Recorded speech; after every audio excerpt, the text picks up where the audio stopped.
Hello, welcome to the next episode of Just the Facts. We are once again joined with a friend of Just the Facts, Miss Marcy Medinger. It's still MMDealer. It is. Not M&M. You still haven't made that adjustment? But I do love the M&M, so I keep saying I should. But you haven't. I haven't. So, Marcy, it's been a year, right? It's been a year since we talked last. Yeah.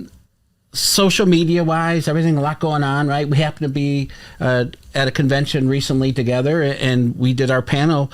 But what are you hearing from dealers? They still seem to, and you'll know this better than anybody, but they still seem to struggle with the whole social media thing, right? It's not real tangible. It's not like sending a mailer and watching customers come in with a mailer, that kind of stuff. Yeah. What are you hearing from dealers? Why do the ones that resist it, why do they still resist it? I mean, I think primarily because it's work. It's time, not money, right? Which is one of the things that we've been covering quite a bit in this particular session, conference. And they just, it's very difficult to find the time. It's difficult to find the right person. As we've talked about before, social is social. So that means giving the dealership a personality, making people understand that you guys are actually people at the dealership. This exists, these are people whose kids play sports. These are people who have, hobbies and passions and things like that. That's social. So it's such a, it's so different than regular advertising. Yeah. And they just want to look at it as advertising. How can we advertise on Facebook? How can we advertise? And it's not that. It's social media. Right. So, we try. In fact, we've partnered on this several times to be able to give dealers things they can do without just spending money, right? Business is business. We're obviously in business, but we do try to be creative, right? There's things dealers can do and not spend money and still have that impact, right? And I know you have some great ideas. You want to share one or two of those with what they can do at the dealership, maybe to drive a little more traffic and give them a little better image in the community, that kind of stuff? Sure, yeah. So, as we talked about before, it is hard to create that social. Where do you start? So you can start by just reaching out in your community, doing things like maybe having a pet adoption day, reaching out to your local humane society or some other pet type organization and seeing if they want to bring dogs or puppies that day. And automatically everyone loves puppies. Everyone loves puppies. And so automatically you create this great environment. Your employees love it, your customers love it. People will see and they'll come and want to visit. And so all of a sudden you have a social environment. Right. And you just naturally, are creating perfect content for social media without any additional effort. And that's really a great beginning of how to introduce yourselves on social media and give your dealership a personality by connecting with a cause, so to speak. Yeah, one of the ones you had mentioned, and I've seen it, and I've seen the cause and effect of it, is bringing your local fire department to bring a big fire truck, park it right, That's and a fun the kids love the fire truck. Yeah. And next thing you know, you're turning heads. They're looking at your dealership. They're driving by. What's going on, right? Would you? Yeah. That's a good one, right? Yeah, that's a great one. I mean, that's actually, it's called Touch a Truck. I mean, it's not completely original, something I created, but it's something that, people have started doing over the last couple of years. And, you invite your local tow truck company, right? They want the publicity too. And that's also a big attraction, especially if it's one of those big tow trucks. Fire stations, they're always happy to be part of whatever the public, persona is. So they'll come out, bring the fire truck, and yes, you get that street visual. People see it. They drive by. What's going on there? And, whatever other police cars, depending on how much room you have on your lot, is going to obviously dictate that. But again, it provides a social environment, and it also gives people the opportunity, even your employees, to talk about something other than price and why are you here and blah blah blah. Oftentimes the franchise dealers tend to have the big beautiful building and the big beautiful lights, but our independent friends don't always have that, right? So anything they can lend to the public image of their business, of their dealership, right? You had also mentioned with the fire department doing and I thought this was a great idea, it's kind of cool, is the child seats, having them properly installed and having a lesson on that, right? There's so many parents don't know how to do that. No Absolutely. one ever. There's no school to put a child There's seat no in. lesson. Yeah, parent becomes pregnant. Woman becomes pregnant. She does a baby registry and she registers for a car seat. But then what? Right? Yeah. You get the car seat. And they're complicated, especially with the new seat belts and all the different straps and things like that.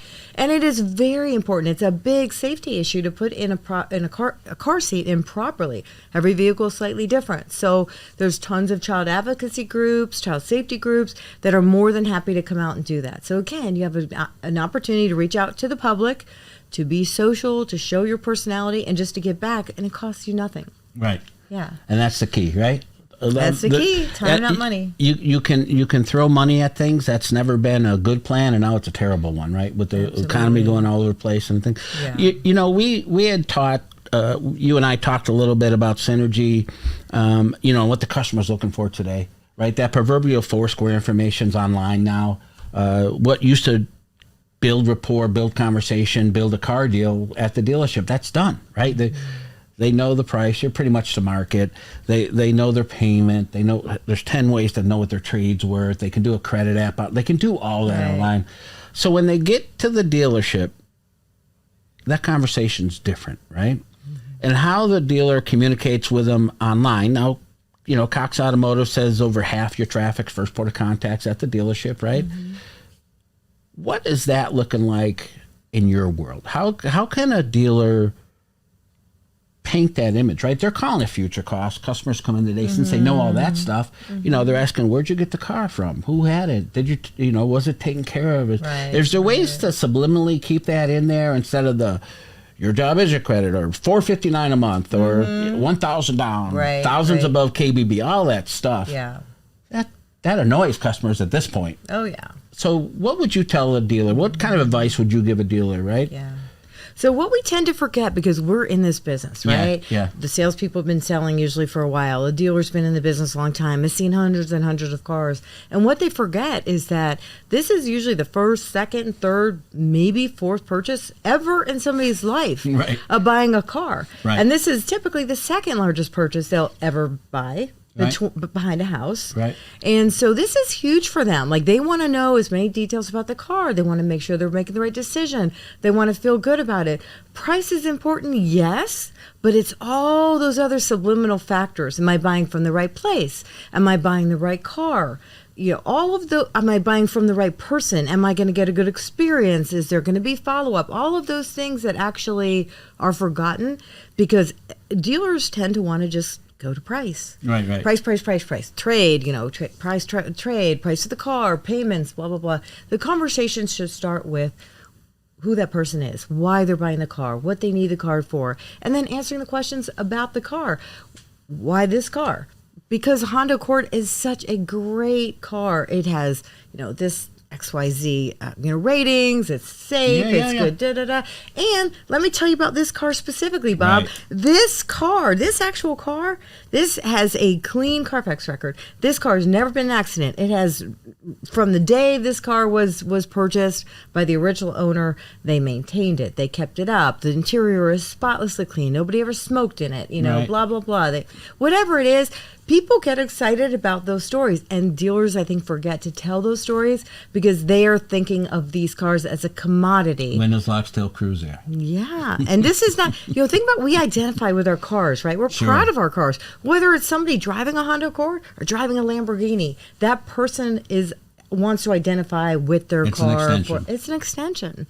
So make them feel good about it. Keep the personality in it. That's so true. Last time you were with us, you had mentioned the keywords and what everyone thinks they're looking for, power windows or not. And you even mentioned smoke-free car. Right, that was a high on Google search, and no one does that. No one, they gotten away from that. Well, what's funny is a year ago we talked about this, right? Yeah. We talked about some of the, again, time not money, the SEO type value that you could put out there for the dealership. Yep. And we talked about one of the things was reliable cars, right? List out what you should be looking for in a reliable car, right? Should be looking at maintenance records and safety records and things like that, and do actually it may be a drop down that takes you to that page with the most reliable cars.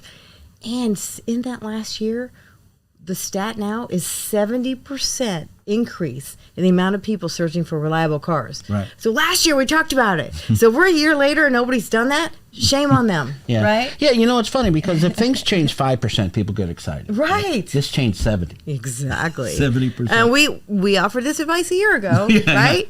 And so, there's a lot of things that can be done that, again, they're at time, not money. Right. And it is thinking about it from the vantage point of the dealer as a consumer. What do you want when you go on Amazon.com? What do you want to see on social media? If you go on your own social media page, do you want to see, just pictures of product? No, that's why the companies that are successful show lifestyle ads. They show an emotional ad. Right. I mean, it's like the beer commercials that used to make you cry, right? Right. I mean, Yeah. People are people. Yeah, they yeah. want to do business with people. And especially, Gen Z and millennials, they want to feel like they are somebody, not just a checkbook walking in the door. Yeah, and that brings up an interesting point, and I want to get your take on this.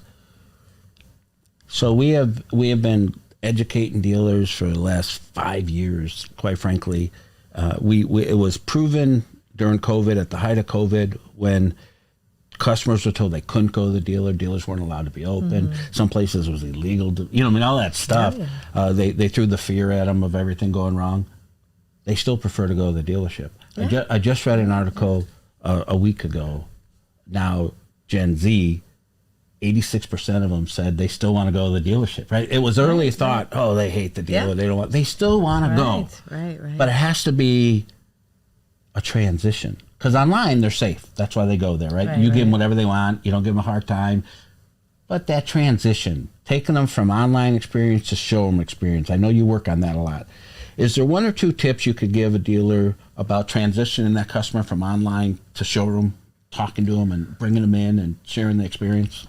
Yeah, so it should definitely be a seamless transition, Okay. right? Going from shopping online, whatever those things are that are offered online, the research, to in the store. So once they come in, you have to assume that these days people are doing a lot of research online. Right. So immediately you want to find out what that information is that they've garnered online. That should be the first question. It should be the first question because that they've done not, hey, welcome in, what can I help you with today, right? Yeah, I mean, we know you're here for a car, no shit, right? Right. You're here for a car. That's why you're at the dealership.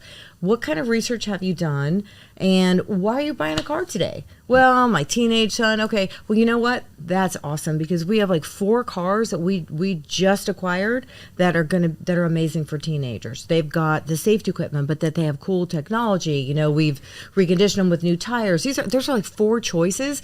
Well, immediately you're not talking budget. You're talking about a car that's going to be great for their teenager. Yeah. They're interested. You've piqued their interest because no matter what research they've done, they're coming in educated. You're speaking to that research, not just what you want to present to that customer. That makes a lot of sense. That's why we're always excited when you come on board and share us those insights. Now, we always promise to keep these to a certain time frame, right? We know you're listening to podcasts. You want to listen to us for an hour, right? Yeah, I know. We always want to give the last couple of minutes to our guests to talk about who you are and what you do for dealers. And you want to go ahead and do that? Take a couple minutes. Just tell them about yourself. Tell them who you are. Sure. So I've been in the car business for many years, first with Cox, and then started this business about 5 years ago. And we actually look for those pain points that dealers are having in digital marketing, user experience on the website, SEO, social media, and then we dig in and work on those pain points and try to solve those and help them create a process that's going to work for them and their staff. And how would they get a hold of you? So MMDealerAdvocates.com online, or they can look me up, any of those, social media. Again, just Google me, right? Google business profiles, great SEO. I'm out there, and once you give a call, I'm the lead of the company. I'm going to talk to you. I'm going to dig in. I'm the one that's going to actually be there. You're not going to get shoved off on somebody else. I will always be there for you to ensure that we are, like I said, helping you with those pain points. And what I found is that every dealer has different pain points. Sure. There's no one solution Absolutely fits all. not. And so we dig into what those are and help resolve those. You do a great job, and you're always helping dealers, and we're always happy you join us on this show. Thanks for always a having pleasure. me. It's great to be here. So thank you for joining us on Just the Facts, and we'll see you next time.